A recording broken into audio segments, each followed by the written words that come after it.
Lord Voldemort has to be the most fascinating character in the Harry Potter series. He's the embodiment of evil, and J.K. Rowling has based him off many real-world dictators such as Hitler and Ivan the Terrible. Voldemort's name is also translated to flight from death, which is his biggest fear. In this series, we never get Voldemort's origins or his whole life, so in today's video, I'm going to be breaking down his entire life and the origins of the Dark Lord. Let's get right into it. The story of Lord Voldemort all started with the Gaunt family. The Gaunt family was a pureblood family, actually a part of the Sacred 28, which is all of the lasting pureblood families. The Gaunt family is actually distant relatives of Cadmus Peverell, one of the three brothers, and Salazar Slytherin. The Gaunt family was comprised of Marvolo Gaunt, the father, Morphin Gaunt, the son, and Merope Gaunt, the daughter. Over Merope's whole life, she was abused by her father and brother. One day, while Merope was strolling around the grounds, she spotted a handsome young man named Tom Riddle. While Merope watched him, Morphin came out and shot a spell at Tom. This was of course against the law, and the next day, a ministry employee came to talk about the hearing. While there, Morphin was not cooperating, and it ended up turning into a duel between the ministry officials and Morphin and his father Marvolo. After the duel, Marvolo and his son Morphin were both sentenced to Azkaban. For Morphin, it was 3 years, and for Marvolo, it was 6 months. This freed Merope from her awful family, and after they were sentenced, she fled from the house. While she was away, she began to talk to the young man Tom Riddle. Eventually, Merope began to give Tom a love potion, and after this, they got married, and Merope became pregnant. Once Merope became pregnant, she stopped giving Tom the love potion, thinking he would stay for the child. This, however, was not the case, and Tommy immediately left. After this, Merope began to get ill, and she went to an orphanage to give birth to the man we know to be Tom Riddle. Her last request was that the boy be named Tom after his father, Marvolo after her father, and with the surname Riddle. Tom Marvolo Riddle was born on December 31st, 1926. Since the Muggle orphanage staff did not know anything about his mother, they did not know about Tom's magical background. Instead, they believed that Merope was a circus worker.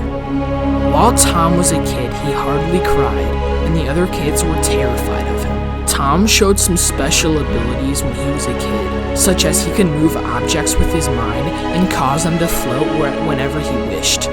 He could also manipulate animals and creatures as he wished, and also speak Parseltongue, meaning he could speak to snakes. Tom would also use his power to inflict harm on the other orphans.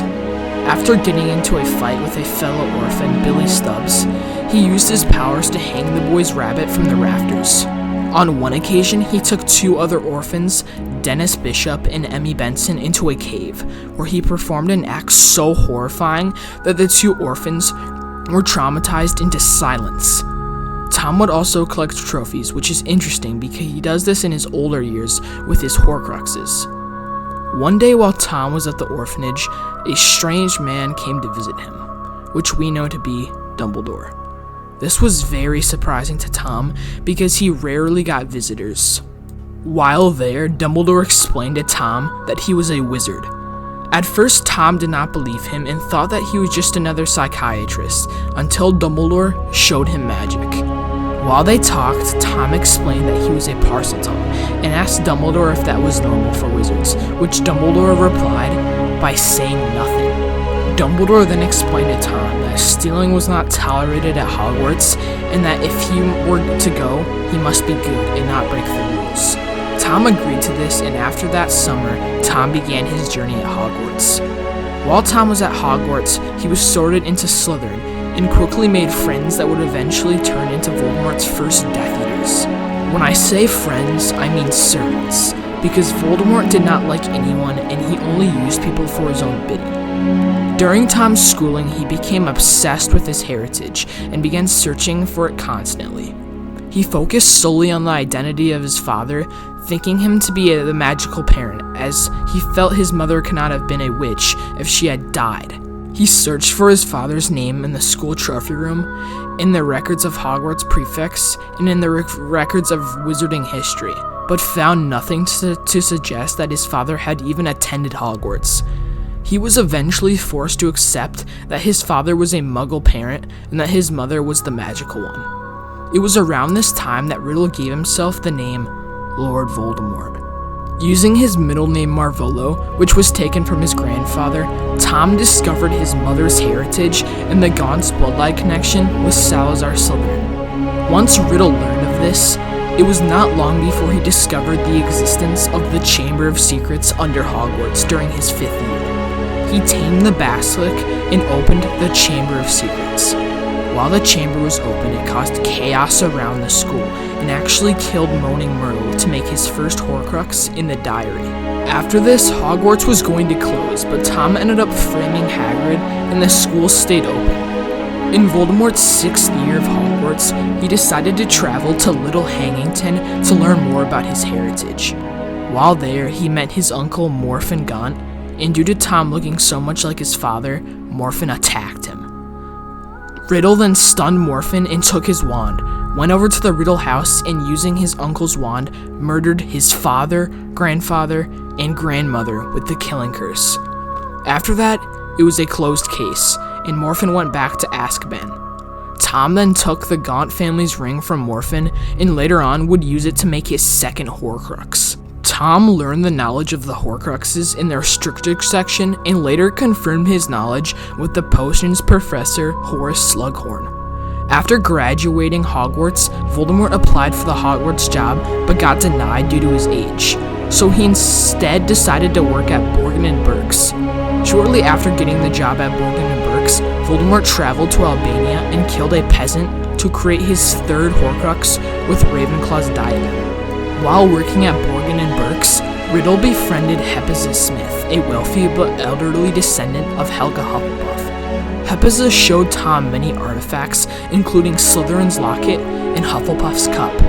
Riddle then murdered Hepzibah by using a poison, and then murdered a Muggle tramp, making both the locket and the cup Horcruxes. After doing this, Voldemort quit the job and left. Riddle then disappeared for 10 long years. He slipped deeper into the dark arts and began to become distorted in appearance due to splitting his soul so many times. After 10 long years, Voldemort decided to try out for the Defense Against the Dark Arts job again. While he was there, Dumbledore could not even recognize the once handsome boy and denied Voldemort once again. Voldemort was outraged by this and put a curse on the job, making it so no one teacher could last more than a year with the Defense Against the Dark Arts job. This is why there is a new teacher every year while Harry attends Hogwarts. After this, Voldemort spent the next few years before the First Wizarding War gathering his followers and witches and wizards, which Voldemort called his Death Eaters. During the First Wizarding War, Voldemort gathered his army and began to take over the Wizarding world. Voldemort's dominance lasted until he received the news of the prophecy from Snape. After hearing the prophecy, Voldemort went to the Potters in Godric's Hollow and killed James and Lily Potter, but failed to kill Harry due to the protection Lily placed on Harry. After Voldemort's fall, the Death Eaters disappeared and attempted to return to normal life. Many claimed that they had been under the Imperius Curse, while others stayed true to their master and continued his work, most notably the Lestrange family, who were eventually taken into custody, convicted at trial, and imprisoned in Azkaban. Most of them managed ultimately to remain free. Voldemort lost his physical form and magical powers, but he remained alive in ghostly form. The Horcruxes he had created kept his spirit bound to the physical world. He retreated to the Force of Albania, where he had previously found his 5th Horcrux, and waited for his faithful Death Eaters to find him. Voldemort's one remaining power was his possession. He gained physical form by inhabiting animals, mainly snakes, though he disliked doing this because the bodies of the animals were incapable of doing magic. This changed, however, as one day Voldemort found a man by the name of Professor Quirrell. Voldemort used his manipulative personality to possess Quirrell. Voldemort's main goal was to retrieve the Philosopher's Stone and use it to bring back his body. This, however, failed, as due to the protection Lily placed on Harry, Quirrell's skin was burned and Voldemort was forced to flee back to the Albanian forest. The next year, Lucius Malfoy, who was in possession of Tom Riddle's diary, slipped it into Ginny Weasley's cauldron. As planned by Voldemort, the Chamber of Secrets opened and Tom Riddle's diary possessed Ginny Weasley. Voldemort was going to use the diary to bring himself back to full power, but once again was stopped by Harry Potter, who destroyed the Horcrux with the fang from the Basilisk. This was the first Horcrux destroyed. After this, Voldemort fell back into hiding until the summer of 1994, when Voldemort found and tortured Bertha Jorkins.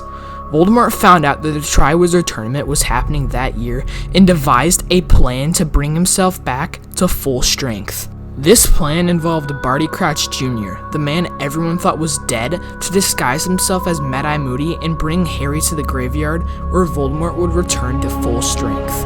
This plan worked wonderfully as Mad-Eye Moody helped Harry through each task and eventually got Harry to the final task. This final task secretly had a port key that would take whoever touched it to the graveyard. This is what happened as both Harry and Cedric touched the cup and were sent to the graveyard. This is where Voldemort gets a full and permanent body. He does this by using 3 ingredients: a bone from his father's grave, flesh from the servant, which was Wormtail's own hand, and finally, the blood of the foe, which was Harry. After getting to his full body, Voldemort taunts Harry until Harry escapes using the port key.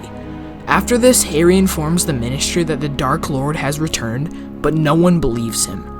Using the Ministry's ignorance, Voldemort begins to rebuild his army, recruiting giants, werewolves, and freeing Death Eaters from Azkaban. This marked the start of the Second Wizarding War. 1 year later, Voldemort reveals himself and eventually takes over the Ministry. Voldemort then places Severus Snape as headmaster of Hogwarts after the planned death of Albus Dumbledore. After this, Voldemort confronts Grindelwald and finds the location of the Elder Wand. Voldemort then finds out about his Horcruxes and is furious. He finds that the ring, locket, cup are all destroyed. This leaves only 2 Horcruxes left, the diadem and his snake Nagini. There is also a Horcrux inside Harry, but Voldemort does not know this. He finds out that the diadem is at Hogwarts and sends his whole army there, starting the Battle of Hogwarts. During this battle, the diadem is destroyed, leaving only 2 Horcruxes, Nagini and Harry, which Voldemort does not know about. This leads Voldemort to calling Harry to the Forbidden Forest, where Voldemort shoots the killing curse at him. Narcissa Malfoy checks if he is alive and says this: Narcissa lied to Voldemort. The reason Harry survived the killing curse was due to the night Voldemort came back, he put Harry's blood inside of him, making Lily's protection on Harry live on. After this, Voldemort carried Harry's dead body out, and it seemed the war was lost until Neville pulled out the Gryffindor sword and killed Nagini. This relit the battle, and Harry and Voldemort began to get into a duel. This duel led them to the Great Hall, where Harry finally killed the Dark Lord.